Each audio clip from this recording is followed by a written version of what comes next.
এতেকাফ কত রমজান থেকে করা উত্তম, এতেকাফ অবস্থায় কি কি করা যায় আর কি কি করা যাবে না একটু জানাবেন। কারণ আমাদের সমাজে এতেকাফ নিয়ে অনেক ভুল শর্ত দেওয়ায় অনেকে ভয় আর এতেকাফ করতে চায় না। ভাইরে, তিনটা ইবাদতের স্বাদ খুব দ্রুততার সাথে বান্দা পায়, নগদে পায়।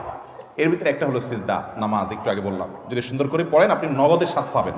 একটু লম্বা সিজদা দিয়ে একটু চোখের পানি ফেলায় দেখেন আল্লাহর কাছে, খুব স্বাদ পাবেন, তৃপ্তি পাবেন। আরেকটা হলো এতেকাফ। এতেকাফ সুবহানাল্লাহ, এর স্বাদ যে পাইছে তাকে আর কেউ বেঁধে রাখতে পারবে না। আমার বুঝজ্ঞান হয়েছে থেকে আমার আব্বা জান রহমতুল্লাহ আলাইকে আমি দেখেছি, আব্বা রমজানে সবসময় এতেকাফ করতেন। সচরাচর কোনো বিশেষ বিপদ না হলে তিনি এতেকাফ ছাড়তেন না।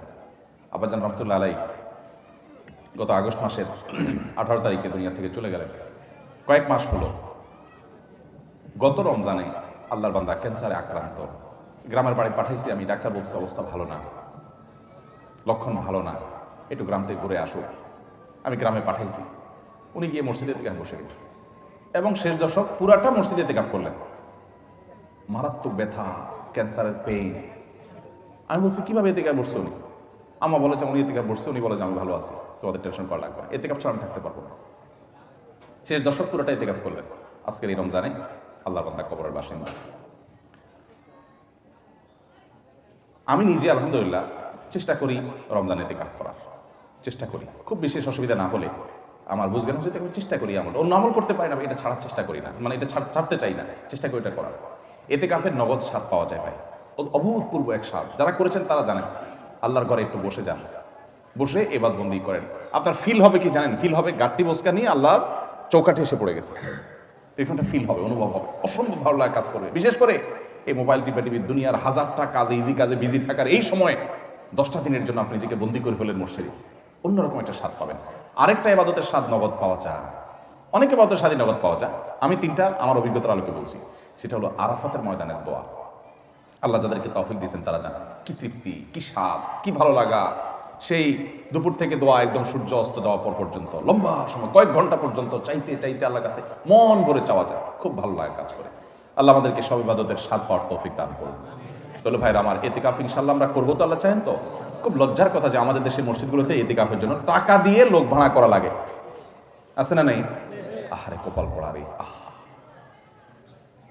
নবী করিম সাল্লাল্লাহু আলাইহি ওয়াসাল্লাম রমজানের রোজা ফরজ হওয়ার পর থেকে নিয়ে তৃতীয় হিজরিতে, দ্বিতীয় বা তৃতীয় হিজরিতে রমজান রোজা ফরজ হওয়ার পর থেকে নিয়ে তার ওয়াফাতের আগ পর্যন্ত একটি বারের জন্য এতেকাফ ছাড়া থাকেন নাই। যে আমলটা নবী করিম সাল্লাল্লাহু আলাইহি ওয়াসাল্লামের জীবনে একবারও ছাড়েন নাই, আমরা বেশিরভাগ লোক জীবনে একবারও করি নাই। হাত তোলেন দেখি কারা কারা এতেকাফ করছেন মসজিদ 10 দিন রমজানের শেষ 10 দিন ফুল এতেকাফ করছেন, জীবনে একবার হলেও করছেন যারা, হাত তোলেন দেখেন কয়টা হাত উঠছে, গোনা যাবে না। এর মানে হলো ম্যাক্সিমাম মানুষ আমরা জীবনে একবারও করি নাই। যে আমল আমার নবী সাল্লাল্লাহু আলাইহি ওয়াসাল্লাম জীবনে কখনো ছাড়েন নাই, সেটা আমি কখনো জীবনে একবারও করি নাই। আরে ভাই, চরম শত্রুর সাথেও তো এরকম বিপরীত থাকে না, সেখানে আপনার নবীর সাথে আপনার এরকম বৈপরীত্য। এতেকাফ করবেন তো ইনশাআল্লাহ?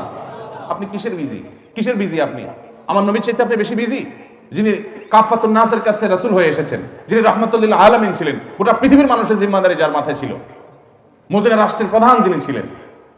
শেষ 10 দিন আসছে সব কাজ বন্ধ, মসজিদে এসে পড়ে যেতেন। উনি যদি পারেন, আপনি কি ব্যস্ত? এতেকাফ করবো তো ইনশাআল্লাহ। রমজানের শেষ দশকে এতেকাফ করবেন, সামনের বছর নিয়ত করছেন যারা, হাত তোলেন দেখি। সিরিয়াস যারা নিয়ত করছেন, আল্লাহ আমাদের তৌফিক দান করুন, আর বাকিদের আল্লাহ তাআলা নিয়ত করার তৌফিক দান করুন। এতেকাফ করবো তো ইনশাআল্লাহ। এতেকাফ করার অবস্থা কি কি নিষেধ? এতেকাফের বাইরে আপনার যা যা নিষেধ, এতেকাফ অবস্থা তা নিষেধ। হারাম কোনো কাজ তো বাইরেও করা যাবে না, মসজিদেও করা যাবে না। তবে এতেকাফরত অবস্থায় আপনি দুনিয়ার কাজ কাম এতেকাফে বসে বসে করবেন না। একান্ত যেটা বাধ্য, আপনার ব্যবসা বাণিজ্য অন্যান্য কাজ যেগুলো না করলে নয়, আপনি মসজিদে বসে ওইটার উপর আপনার ডিপেন্ডেন্ট, আপনার চলতে হয়। আপনি জরুরি 2-4টা কাজ করা লাগলো, সেগুলো করলেন। ওখানে বসে বসে আপনি রীতিমতো একটা দোকান বানায় ফেলবেন না আর কি। ওখানে বসে দুনিয়াবি প্রয়োজনীয় কাজগুলো আপনি সারতে পারবেন, যেগুলো আপনার জন্য জরুরি সেগুলো আপনি করতে পারবেন। এছাড়া আপনি মসজিদের ভিতরে নিজেকে আবদ্ধ করে ফেলবেন। এটা করবেন হলো 20 রমজান সূর্য অস্ত যাওয়ার আগে আগে মসজিদে ঢুকবেন। 20 রমজান সূর্য অস্ত যাওয়ার আগে আগে মসজিদে ঢুকবেন। এরপর থেকে সূর্য ঈদের চাঁদ দেখা যাওয়ার আগ পর্যন্ত মসজিদে থাকবেন। ঈদের চাঁদ দেখা যাওয়ার সংবাদ শুনছেন, এরপর বের হয়ে যাবেন। এই 10 দিন আপনি মসজিদে অবস্থান করবেন, নিজেকে সেখানে আবদ্ধ করে রাখবেন। এবং এর মধ্যে আপনি বাহিরে যাবেন না। বাহিরে যাবেন টয়লেটের জন্য, পেশাব পায়খানা করার জন্য, একান্ত জানা হলো না সেই জন্য যাবেন।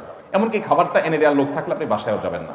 খাবার এনে দেওয়ার কোনো লোক নাই, কোনো ব্যবস্থা নাই, এরকম কোনো জায়গায় যদি ইতিকাফ করেন তাহলে শুধু খেতে চেয়ে কারোর সাথে কথাবার্তা না বলে সোজা আবার চলে আসবেন, ব্যাস। অর্থাৎ 10 দিন আপনি মসজিদে বন্দি রাখলেন নিজেকে শুধু বন্দির জন্য, ব্যাস।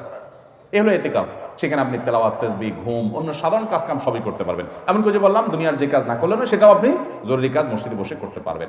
বাইরে যে দোকানদারি করতে পারবেন না 10 দিনের জন্য। করবো তো ইনশাআল্লাহ। ইতিকাফের ফজিলত হলো নবী করিম সাল্লাল্লাহু আলাইহি ওয়াসাল্লাম জীবনে কখনো ছাড়েন না। আল্লাহ আমাদেরকে আমলটা করার তৌফিক দান করুন।